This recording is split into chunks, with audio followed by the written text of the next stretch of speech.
Number 1. Bigasan business. Ang bigas ay isa sa mga pangunahing bilihin natin mga Pilipino.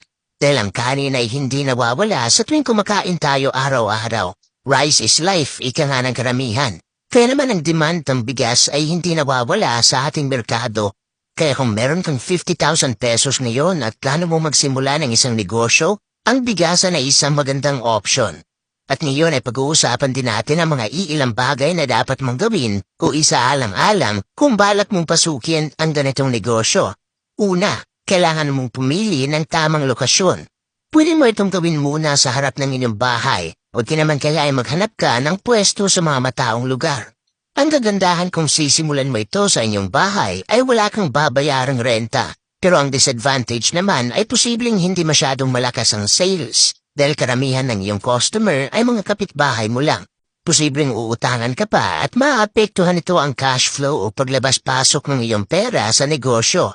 At isa pang hindi maganda kapag mahina ang benta ng bigas, ay posible itong mabulok. Pero kung sa merkado ka magtitinda, meron ka ng babayarang upa at bawas na ito sa iyong kikitain. Ang kagandahan naman sa lokasyon na ito ay mataas ang foot traffic kaya malakas din ang benta. At kapag malakas ang benta, mas malaking halaga ang pwede mong kitain. Kaya napakahalagang pag-isipan mong mabuti ang pagpili ng lokasyon dahil isa ito sa susi kung paano lalago ang iyong negosyo. Pangalawa ay pagplanuhan mo kung anong klase ng bigas ang iyong ibibenta.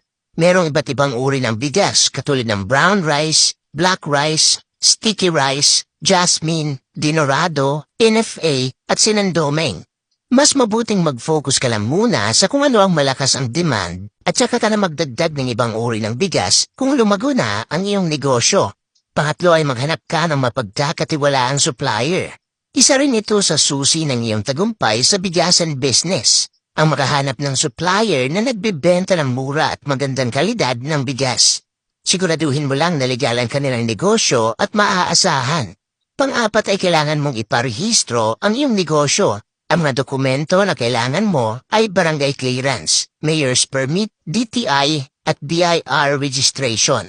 Panglima ay ang mga bagay na kakailanganin mo sa iyong negosyo, katulad ng timbangan, signage, storage, scooper, calculator, prepacking materials, mesa at iba pa. Pang-anim ay ang iyong pricing. Ang kikitain mo sa bigasan ay naglalaro yan sa 3 to 15 pesos per kilo. Depende sa uri ng bigas. Kaya ito ang dahilan kung bakit kailangan mong maghanap ng supplier na nagbebenta ng wholesale para mura mong mabibili ang iyong mga paninda at mabibenta mo ito ng mas mahal sa iyong mga customer. Siguraduhin mo lang na ang presyo ng iyong mga bigas ay hindi nalalayo sa presyo ng iyong mga competitors. At pangpito ay ang iyong business strategy. Lahat ng negosyo ay meron niyang strategy. Kailangan mo itong gawin para mataas ang tsansa na lumago ang iyong negosyo.